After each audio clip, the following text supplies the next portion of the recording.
Good morning, Mahwah High. Hope the summer has treated you well. What follows is a welcome back video from Tbirds to Tbirds. We will basically be outlining how we do things here at Mahwah High School.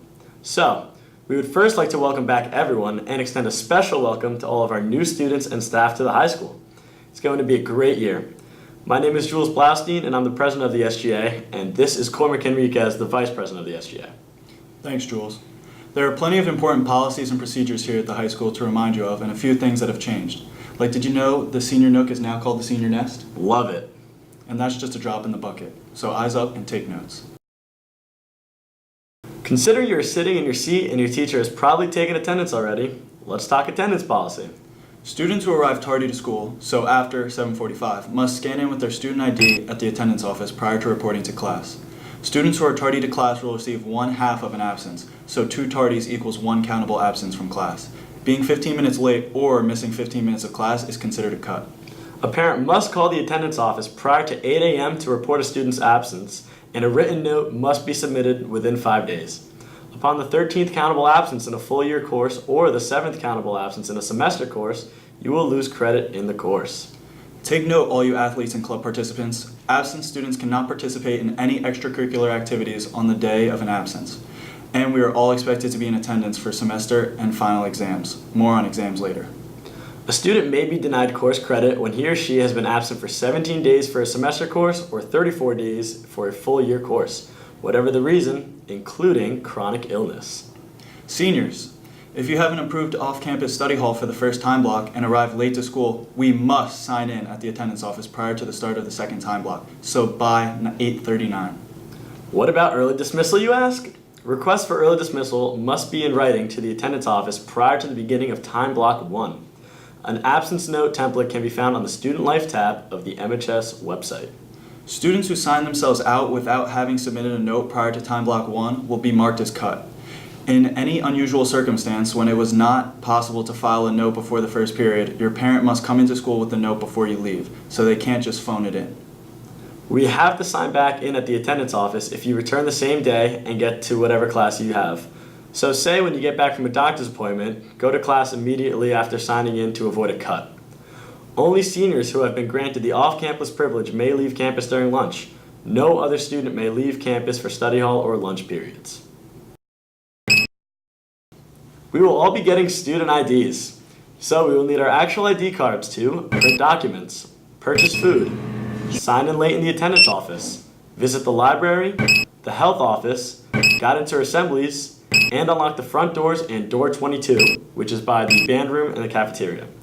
To enter the building during school hours, which is between 6:40 a.m. and 3:30 p.m. The Mahwah Township Public School ID card is the official photo identification card for MHS students, providing easy access to resource and innovative technologies. Each student will receive an ID card that will be used throughout their entire high school career. The ID card is the property of Mahwah Township Public Schools and is non-transferable. Only the person pictured on the ID card is permitted to utilize the card and spend funds from their pay-for-it account. ID cards will be confiscated if they're presented by someone other than the cardholder or if the card is involved in inappropriate or illegal use. Fraudulent use of the card will result in disciplinary action. Replacement cards cost $10. You must produce the card if asked by faculty or staff, so always have it on you. As a backup, I would take a photograph. Thank you, smartphones. But a photo on your phone can only be used on the office scanners. It will not allow you to enter the building. Also, at some point soon, we will be phasing out the use of cash to purchase food during lunch. We will exclusively be using the student IDs to purchase food, which will be great and allow the lunch lines to move much quicker.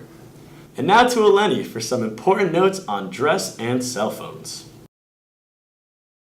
Hey Mahwah, Eleni here with some information on the 2 most important aspects of our lives, clothes and cell phone. First, we all will receive a current student handbook. I strongly recommend familiarizing yourself with all the rules and regulations, especially the section on the dress code, which Mr. McFerrin has memorized. Students who are sent to the office for a dress code violation will be given a warning at first for their infraction.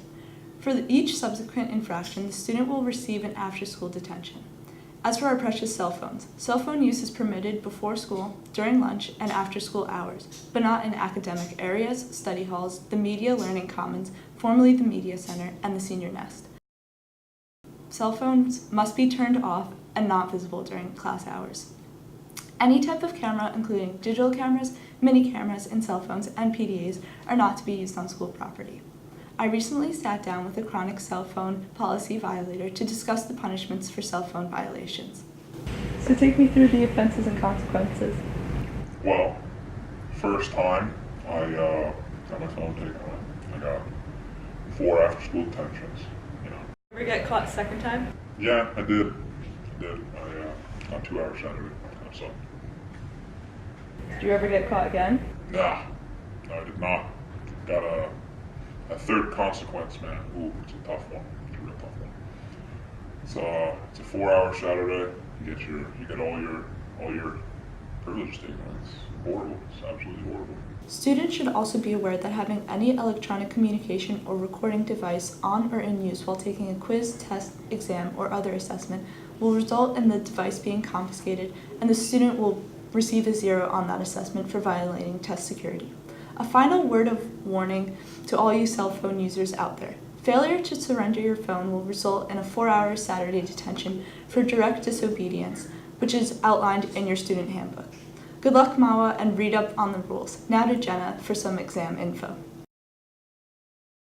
Hey Mahwah, I'm Jenna, here to talk with you about everyone's favorite time of the year, exams. The exam schedules are posted on the website under academics. All students are expected to be present for their exams. Exams are only rescheduled for absences excused by the assistant principal, Mrs. Boney. Vacations are not excused. Remember, you'll have your exams for half your courses in January at the end of the second marking period. Now seniors, pay attention. This bit is for you. College orientation and placement tests are not an excuse absences. Seniors, watch your attendance carefully so you can attend college placement tests and orientation without losing credit in any courses. Even if you are exempt, you are expected to be present for the exam unless you have an absence to give. So watch your attendance carefully. Seniors, what is your Period 2 class?